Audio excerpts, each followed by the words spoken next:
And we continue our special coverage of the Durham Report. And no, we didn't forget about you, mainstream media, you bunch of lying hacks. It was none other than Jake Tapper at CNN who made the big announcement yesterday. Watch. Regardless, the report is now here. It has dropped.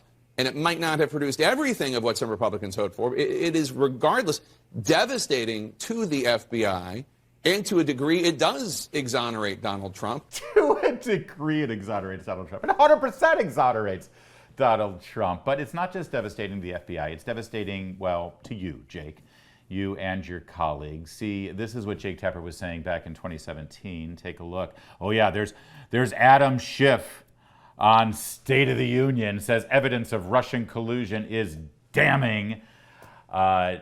Jake Tapper was the one interviewing Adam Schiff. No real follow-ups, no following the facts of the matter, just taking Adam Schiff's word for it, because why would he ever lie? But it wasn't just Jake over there on CNN. It was also this guy, Jim Sciutto.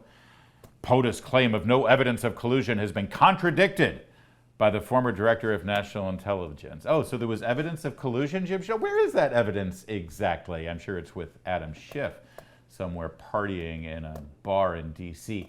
But let's understand something very important. Jake and Jim and all the folks at CNN, they won an award for covering this story, but none of their coverage was factual. None of it was true. They were just reporting anonymous tips they were given by people with political motives. That's not reporting.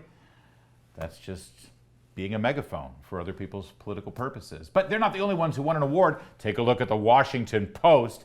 Oh yes, our Pulitzer Prize-winning coverage of Russian meddling in the 2016 election. And look at the ominous, dark picture of Putin and Trump shaking hands. It was all a lie. It was a lie, but they won a Pulitzer Prize for it. But you know what? I'd be remiss if all I did was criticize the people that we don't expect much from, right? Liberal media hacks who all used to work for Democrats. Yeah, Jim Sciutto used to work for the Obama administration. Jake Tapper used to work for Democrats on Capitol Hill, too. No. We expect that from them. We've known about that for decades now, their bias and being used as tools for Democrats like Hillary Clinton. But what about so-called conservative journalists? What about this guy? The fact that the Trump White House couldn't give anybody to come on here and talk about terrorism is a sign of the disarray that they're in. And anyway, so their actual attack mode, I think, all it does is please the people who are already in Donald Trump's column. And if it's a contest between James Comey's credibility and Donald Trump's credibility, I think Comey's brand wins that, 10 out of 10 times. Jonah Goldberg should have read his book about liberal fascism, because now he's become one of the characters in it. Jonah, that's not how this is supposed to work. Well, these two people are telling us competing ideas, so let's just believe the one we believe because he's more credible. No, just follow the facts. And there were journalists at that very time in 2017 who were following the facts. Instead, Jonah decided that he didn't like the icky orange man with the comb over, so we're going to go ahead and believe James Comey, because why would he lie to us? And now he rightly is being ridiculed. But it's not just him. What about his partner in crime, Steve Hayes? When he was running Weekly Standard, he tweeted out this. Adam Schiff, former federal prosecutor. I love how they describe Adam Schiff as a former federal prosecutor.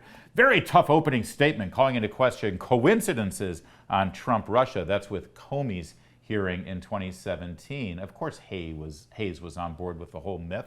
So was their friend, Jonah Hayes, and this guy, David French. Trump's tweets notwithstanding, the collusion inquiry is alive and well. No, it's not. There was an inquiry, all right, but there was no collusion. And those three, they started their own website that's making a lot of money. It's called The Dispatch. Just yesterday, I saw The Dispatch on my Twitter feed advertising. Welcome to The Dispatch. Here's a little about what we're doing and why. Because it's responsible conservative media. I don't think when you click on that ad, it talks about how they were completely 100% wrong on the Russian collusion story. But they're not the only tools that were used in this entire affair. What about the granddaddy of them all? What about Bill Kristol? Trump today, 4 times within a minute, there was no collusion. I guess we're going to learn there was collusion. How did they lose the plot so quickly? And why do they still have credibility? Why are each one of those people that I just noted making hundreds of thousands, if not millions of dollars still? And many of them still call themselves conservative commentators. They're tools. They're all tools. They were tools used by Barack Obama and the Democrats and the establishment in this town. Call it the deep state if you want, but they were all tools, willing tools, used to push a narrative that was all completely false. And today, no apologies, no shame, no, oh gosh, I guess we got that one wrong. Boy, they're tools, all right, in every sense of the word.